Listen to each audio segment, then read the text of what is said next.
Assalamualaikum warahmatullahi wabarakatuh. Perkenalkan, di sini saya Deana Lailatul Azizah akan menyampaikan mengenai IUGR atau Intrauterine Growth Restriction. Jadi, yang pertama, BBLR atau berat badan lahir rendah. Ini merupakan bayi dengan berat badan lahir absolut kurang dari 2.500 gram tanpa memandang usia kehamilannya. Kemudian, untuk KMK itu adalah kecil masa kehamilan, yaitu berat badan lahir dari bayi itu kurang dari 10 persentil dari berat badan berdasarkan usia gestasinya. Kemudian yang ketiga ada BMK atau besar masa kehamilan, yaitu berat badan lahir lebih dari 90 persentil dari berat badan berdasarkan usia gestasinya. Nah, pertumbuhan janin terhambat ini ditentukan bila janinnya itu kurang dari 10 persentil dari berat yang harus dicapai pada usia kehamilan tertentu. Biasanya dia diketahui setelah 2 minggu tidak ada pertumbuhan. Nah, hal tersebut bisa disebabkan karena berbagai macam. Yang pertama bisa karena berkurangnya perfusi plasenta, kelainan kromosom, dan faktor lingkungan atau infeksi. Kemudian bisa juga ditentukan secara USG, di mana biometri dari janinnya itu dia tidak berkembang secara bermakna selama 2 minggu berturut-turut. Nah, selanjutnya ini merupakan kurva pertumbuhan janin menurut Lubchenco. Jadi di sini yang bawah ini ada usia kehamilannya berdasarkan minggu, ada usia kehamilannya, kemudian eh, usia kehamilan 37 hingga 42 minggu itu disebut aterem atau dia cukup bulan. Nah, kemudian untuk usia kehamilannya itu dibedakan menjadi tiga. Ada yang cukup bulan, ada yang kurang bulan, dan ada yang lebih bulan. Nah, kemudian untuk yang dikatakan dengan kurva persentil, yaitu yang ini. Ini adalah kurva 10 persentil. Kemudian yang ini adalah kurva 90 persentil. Nah, berat badan bayi yang normal itu berat badannya itu ketika dilakukan pengukuran itu ada di atas kurva 10 persentil. Jadi dianggap berat badan bayi normal itu ketika berat badannya itu berada di atas kurva 10 persentil dan di bawah 90 persentil sesuai dengan masa gestasinya. Jadi di antara kedua garis ini. Nah, kemudian kurang lebih 80 hingga 85% bayi kecil masa kehamilan ini merupakan bayi yang kecil tapi sehat. Nah, 10 hingga 15% itu yang murni mengalami perkembangan janin terhambat. Sisanya yang 5 sampai 10% merupakan janin dengan kelainan kromosom, cacat bawaan atau ada infeksi intrauterin. Kemudian, janin kecil masa kehamilan, yaitu janin yang berat badannya itu kurang dari sama dengan 10 persentil, ditandai dengan lingkaran perutnya itu kurang dari sama dengan 5 persentil. Dan tidak semua penyakit janin terhambat itu adalah kecil masa kehamilan. Dan tidak semua kecil masa kehamilan itu menderita penyakit janin terhambat. Kemudian hanya 15% kecil masa kehamilan itu badannya kecil karena pertumbuhan janin terhambat. Kemudian dibedakan menjadi tiga, ada janin yang kecil tapi normal, janin kecil abnormal, dan janin kecil karena starvasi. Nah, pada janin kecil tapi normal, jadi konstitusi tubuh ibunya itu dia kecil, pada USG sering dikelirukan dengan usia kehamilan yang salah. Kemudian ketika dilakukan USG 2 minggu kemudian, itu menunjukkan adanya deviasi ukuran-ukuran janin yang lebih jauh dari normal. Nah, kalau janin kecil yang abnormal, itu dia bisa saja didapatkan adanya kelainan anatomi biasanya akibat kelainan dari kromosom atau karena faktor lingkungannya. Kemudian ada janin kecil karena starvasi. Biasanya ukuran janinnya itu dia tidak sesuai atau ukuran perutnya itu dia asimetris. Kemudian femur dan lingkaran kepalanya juga sama, itu dia mengalami asimetris. Kemudian ditemukan volume air ketubannya itu dia berkurang, gerakan janinnya juga berkurang. Kemudian ada kelainan darah pada arteri uterina dan arteri umbilikalis. Nah, selanjutnya ini intrauterine growth restriction atau IUGR. Dia biasa juga disebut dengan PJT atau pertumbuhan janin terhambat. Jadi, IUGR atau PJT ini dia merupakan janin dengan berat badan yang kurang dari sama dengan 10 persentil atau lingkaran perutnya itu kurang dari sama dengan 5 persentil atau femur length atau abdominal circumference-nya itu lebih dari 24. Nah, hal ini tuh bisa disebabkan karena berkurangnya perfusi plasenta, kelainan kromosom, dan faktor lingkungan atau infeksi. Untuk prevalensinya sendiri, kejadiannya ketika dilakukan penelitian di 4 center fetal maternal di Indonesia pada tahun 2004 hingga 2005, itu 571 kecil masa kehamilan dalam 14.702 persalinan, itu rata-rata kejadiannya itu 4 hingga 440%. Nah, untuk angka kejadian tertinggi itu ada di Rumah Sakit Dr. Sarjito Yogyakarta sebesar 6,44%, dan yang terendah itu ada di Rumah Sakit Dr. Sutomo Surabaya yaitu sebesar 2,08%. Nah, untuk IUGR ini sendiri diklasifikasikan menjadi dua. Ada yang simetris dan asimetris janinnya. Kalau yang simetris, itu ukuran badannya secara proporsional itu kecil, kemudian terjadi sebelum usia kehamilan 20 minggu, dan sering disebabkan oleh kelainan kromosom atau infeksi. Nah, kalau yang asimetris, itu ukuran badannya tidak proporsional, gangguan pertumbuhan janinnya itu terjadi pada kehamilan trimester 3, dan sering disebabkan karena insufisiensi plasenta. Nah, biasanya jika faktor yang menghambat pertumbuhan ini dia terjadi pada awal kehamilan saat fase hiperplasia, biasanya karena kelainan kromosom dan infeksi, maka dia itu akan menyebabkan pertumbuhan janin terhambat yang simetris. Jadi jumlah selnya itu berkurang dan secara permanen dia akan menghambat pertumbuhan janin dan prognosisnya itu jelek. Kemudian, jika faktor yang menghambat pertumbuhan janin pada saat kehamilan lanjut atau saat fase hipertrofi, biasanya karena gangguan fungsi plasenta, misalnya pada preeklamsi, dia akan menyebabkan ukuran selnya itu dia berkurang dan menyebabkan PJT yang asimetris. Dengan prognosisnya itu dia lebih baik. Biasanya lingkaran perutnya itu kecil, skeletal dan kepalanya itu dia normal. Kemudian ponderal indeksnya itu abnormal. Nah, ini untuk membedakan ukuran yang tadi normal itu kepala dan perutnya itu normal.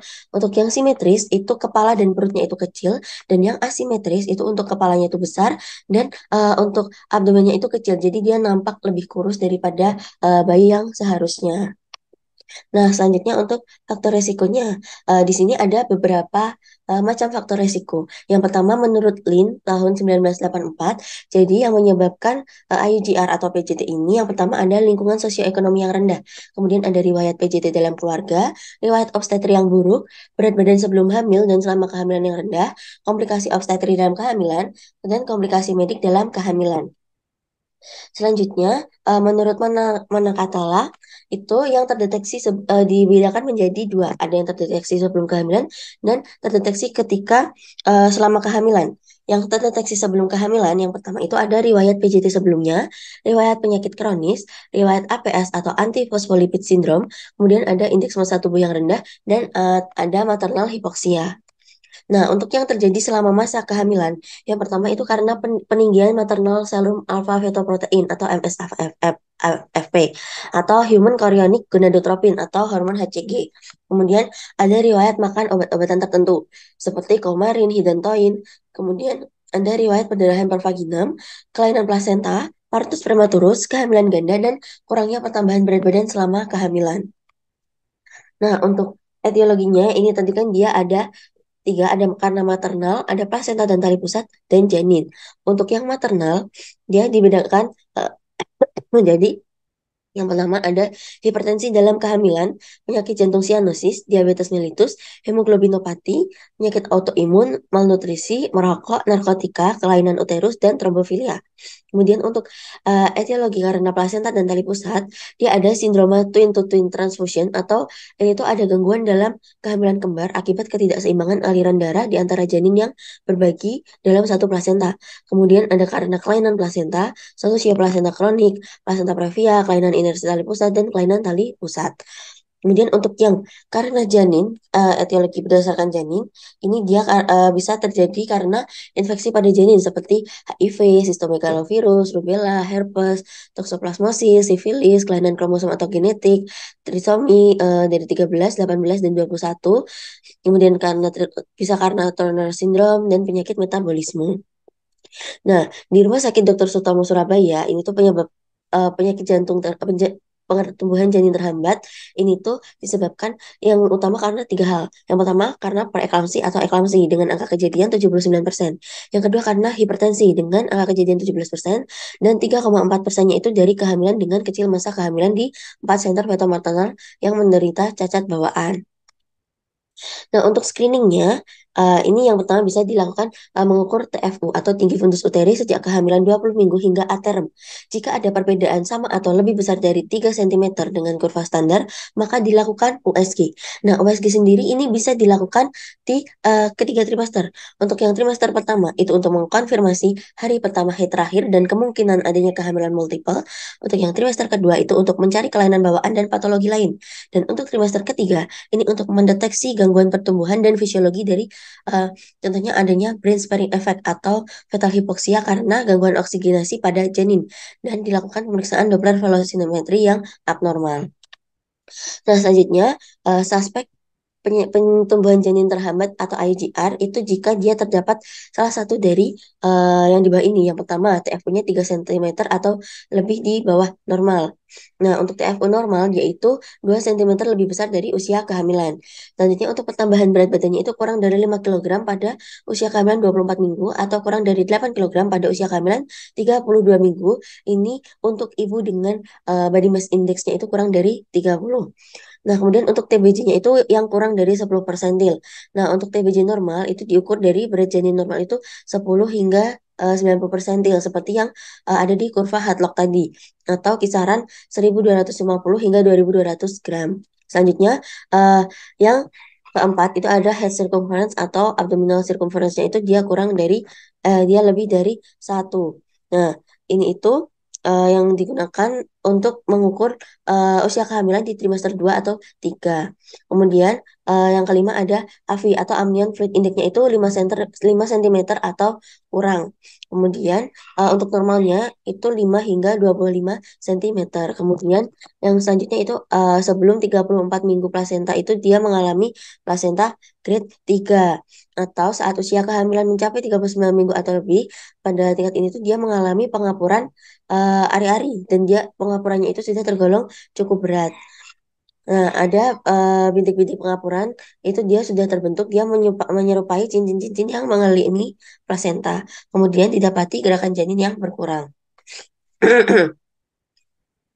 Kemudian selanjutnya itu ada penegakan diagnosis. Nah, diagnosis dari PJT ini atau IGR itu ditegakkan ketika estimasi berat janinnya itu kurang dari sama dengan 10 persentil dan lingkaran perut atau abdominal circumference itu dia kurang dari sama dengan 5 persentil atau uh, femur length atau abdominal circumference itu dia lebih dari 24. Nah, selanjutnya untuk diagnosisnya ketika palpasi ini dia bisa digunakan untuk mendeteksi janin kecil masa kehamilan sebesar 30%. Namun perlu dilakukan pemeriksaan tambahan seperti dilakukan pemeriksaan biometri janin. Kemudian untuk yang TFU, ini akurasinya dia terbatas untuk mendeteksi janin dengan kecil masa kehamilan. Kemudian eh, kemudian ini dilakukan pemeriksaan EBJ dan AC. Dia ini lebih akurat untuk mendiagnosis kecil masa kehamilan. Nah, pada abdominal circumference yang kurang dari 10 persentil ini bisa memprediksi kecil masa kehamilan dengan sensitivitas 72,9 hingga 94,5%. Kemudian yang terakhir ada AFI atau Amnion Fluid Index. Ini dilakukan 1 sampai 2 kali per minggu. Nah, ini AFI antepartum dengan hasil kurang dari 5 cm ini meningkatkan indikasi SC atau seksio cesarean dengan indikasi gawat janin. Kemudian dilakukan Doppler pada arteri uterin itu akurasinya terbatas untuk memprediksi adanya pertumbuhan janin terhambat. Selanjutnya, untuk dampaknya pada morbiditas, yaitu dia bisa menyebabkan prematuritas, oligohidramnion, denyut jantung janin yang abnormal, asfiksia intrapartum, skor Apgar yang rendah, hipoglikemi, hipokalsemi, polisitemia, hiperbilirubinemia, hipotermia, apnu, kejang, dan infeksi. Nah, untuk yang mortalitas, dia menyebabkan derajat keparahan pada pertumbuhan janin terhambat. Kemudian, saat terjadinya pertumbuhan janin terhambat, umur kehamilan dan penyebab dari pertumbuhan janin terhambat. Makin kecil persentil, berat badannya makin tinggi, angka kematiannya. Selanjutnya, untuk pemantauan fungsional janin, nah tes yang digunakan itu adalah NST atau non-stress test. Kemudian ada biofisik profile score, ada amniotic fluid index, dan Doppler velocimetry. Nah, NST ini dia dilakukan setiap minggu, 2 kali per minggu atau setiap hari tergantung dengan berat ringannya pertumbuhan janin terhambatnya. Kemudian dilakukan pemantauan biometrik janin dengan USG. Ini penting karena dia untuk menegakkan diagnosis dini dari pertumbuhan janin terhambat. Akan tapi yang lebih penting adalah peranan USG dalam menentukan fungsional dari si janin itu sendiri. Kemudian yang pertama ini untuk pemantauan fungsional janin itu yang pertama bisa dilakukan penilaian volume air ketuban. Nah, penilaian volume air ketuban ini bisa diukur dengan mengukur skor 4 kuadran atau pengukuran diameter vertikal kantong amnion yang terbesar. Kemudian oligohidramnion pada pertumbuhan janin terhambat ini dianggap sebagai suatu keadaan emergensi dan indikasi untuk melakukan terminasi kehamilan pada janin yang viabel atau bisa hidup di luar kandungan. Kemudian, amnion fluid index yang kurang dari 2 cm memiliki LR positif sebesar 2,5 dan LR negatif 0,94 dan 0,97 dalam memprediksi volume air ketuban itu kurang dari 5 promil. Nah, kemungkinan adanya kelainan bawaan yang bisa menyebabkan terjadinya oligohidramnion ini tuh juga perlu diwaspadai. Selanjutnya, yang kedua yaitu dilakukan penilaian kesejahteraan janin. Jadi dengan mengetahui kesejahteraan janin, ini bisa dideteksi adanya tidaknya asfiksia pada janin dengan PJT. Kemudian beberapa cara pemeriksaan itu bisa dikerjakan, contohnya dengan pemeriksaan BPS. Kemudian kematian perinatal akibat asfiksi dia akan meningkat jika nilai skor jumlahnya itu kurang dari 4. Selanjutnya dilakukan pengukuran Doppler velocimetry. Nah, jadi PJT tipe 2 yang terutama itu disebabkan oleh insufisiensi plasenta akan terdiagnosis dengan baik secara Doppler USG. Nah, karena terjadi peningkatan resistensi perifer dari kapiler-kapiler dalam rahim, terutama pada penderita hipertensi dalam kehamilan, dia akan ditandai dengan adanya penurunan tekanan diastol. Dengan demikian, pemeriksaan Doppler USG-nya itu dia bisa digunakan untuk mengetahui etiologi, derajat penyakit, dan prognosis janin dengan PJT. Nah, selanjutnya pemeriksaan pembuluh darah arteri. Ini yang diperiksa ada arteri umbilicalis dan arteri cerebralis media. Nah, untuk yang arteri umbilicalis, ini dia pada kehamilan yang mengalami PJT, maka pada gambaran Dopplernya dia akan ditandai dengan menurunnya frekuensi akhir dari diastol. Nah, pada preeklamsi dan adanya PJT, dia akan terlihat gambaran gelombang diastol yang rendah atau redus, kemudian hilang atau absen, atau terbalik atau reverse. Nah, hal ini tuh dia terjadi karena adanya perubahan-perubahan di pembuluh darah di plasenta dan umbilikus. Nah, selanjutnya untuk arteri selanjutnya itu ada arteri cerebralis media. Nah, jadi sirkulasi cerebral pada kehamilan trimester 1 dia akan ditandai oleh adanya gambaran absent of end diastolic flow. Kemudian gelombang diastol ini dia mulai akan terlihat sejak akhir trimester pertama.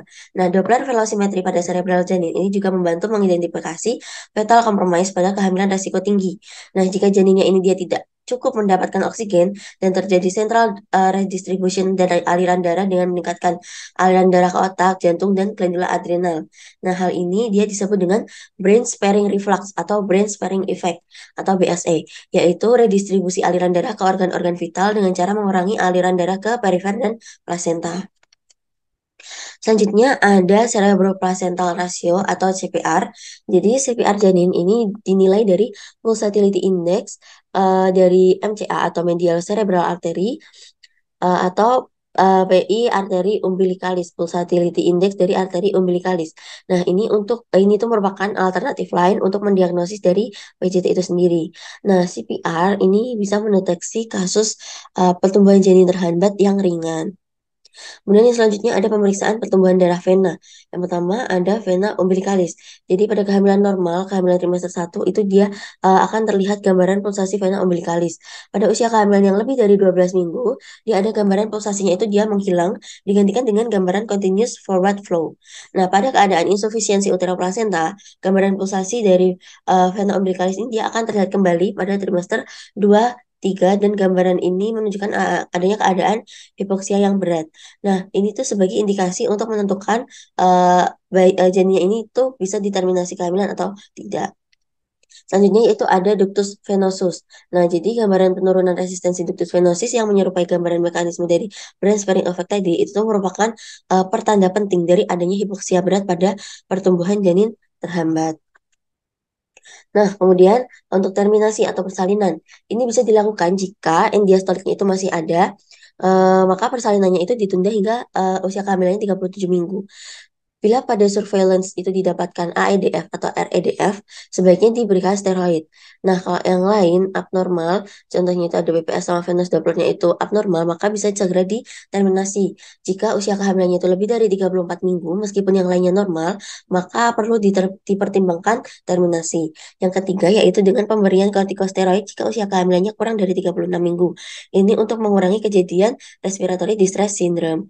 Kemudian yang keempat, persalinan dilakukan di tempat di mana ada sumber daya manusia dan fasilitas resusitasi yang berpengalaman. Kemudian yang kelima, ada monitoring intrapartum dengan KTG. Dan yang keenam, untuk cara persalinannya itu masih belum cukup data yang mendukung seksio sesaria efektif pada semua kecil masa kehamilan. Nah, pada 4 center fetal maternal di Indonesia, janin kecil masa kelahiran ini, eh, angka kejadian lahir per vaginamnya itu 66,2%. Jadi sisanya itu dilakukan seksio sesarea. Nah, di Rumah Sakit Dr. Sutomo Surabaya, kelahiran dengan per vaginamnya itu sebesar 66%, kelahiran dengan SC itu sebesar 34%. Nah, untuk persalinannya, ini eh, rasio femur length dan abdominal circumference biometrinya itu kalau lebih dari sama dengan 26, maka janinnya ini dia termasuk pertumbuhan janin terhambat yang berat. Dan pada Doppler velocimetrinya, arteri atau vena umbilicalisnya itu kalau pulsatility indexnya itu lebih dari sama dengan 1,8 yang disertai dengan uh, AEDF atau REDF. Kemudian yang AFI atau amnion fluid indexnya itu kurang dari sama dengan 4, kemudian BPS-nya memburuk, kemudian KTG-nya itu ada deselerasi lambat. Kemudian tambahannya bisa dilakukan pemeriksaan Doppler dari arteri uterina, MCA, dan ductus venosus. Nah, bisa dilakukan persalinan lagi jika usia kehamilan itu lebih dari sama dengan 37 minggu, maka bisa diterminasi kehamilan dengan seksio cesarea atau per vaginam jika Bishop score-nya itu lebih dari sama dengan 5. Nah, kalau usia kehamilan 32 hingga 36 minggu, ini boleh dilakukan konservatif selama 10 hari, terutama eh, kejadiannya itu pada preeklamsi dengan angka kejadiannya itu 50%. Nah, pada usia kehamilan kurang dari 32 minggu bisa dilakukan perawatan konservatif, namun ini tuh tidak menjanjikan. Nah, sebagian besar kasus itu dia berakhir dengan dilakukan terminasi. Selanjutnya, pengelolaan kehamilan preterm dengan pertumbuhan janin terhambat.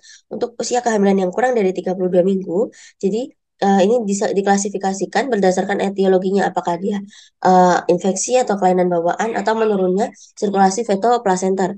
Kemudian ditentukan tipe pertumbuhan janin terhambatnya, apakah dia itu simetris atau asimetris. Kemudian diobati terlebih dahulu keadaan ibunya, dikurangi stresnya, peningkatan nutrisi, mengurangi rokok atau narkotik. Kemudian ibunya dianjurkan untuk istirahat tidur miring. Kemudian dilakukan pemeriksaan USG untuk evaluasi pertumbuhan dan ductus venosus arteri umbilicalis setiap 3 minggu sampai usia kehamilannya itu 36 minggu atau sampai timbul oligohydramnion. Kemudian dilakukan evaluasi BPS setiap minggu termasuk NST diikuti dengan NST saja pada minggu yang sama. Nah, usia kehamilan 32 minggu itu determinasi jika yang pertama ada anhidramnion atau tidak ada pocket pada usia 30 minggu atau lebih. Kemudian jika pada NST-nya itu dia ada deselerasi berulang. Kemudian selama 2 minggu itu tidak ada pertumbuhan janin dan paru-parunya itu sudah masak atau sudah matang atau siap untuk dilahirkan. Yang keempat itu hasil dari ductus venosusnya itu AEDF atau REDF. Nah, pada usia kehamilan 32, lebih dari 32 minggu, ini sama seperti tadi, diklasifikasikan berdasarkan etiologinya, apakah dia itu kelainan bawaan, infeksi, atau menurunnya sirkulasi feto-placenter. Ditentukan tipe PJT-nya, apakah dia itu simetris ataukah asimetris. Kemudian diobati keadaan ibunya, dikurangi stresnya, dilakukan peningkatan nutrisi, dikurangi rokoknya, atau obat narkotika. Kemudian dianjurkan untuk istirahat miring ke kiri.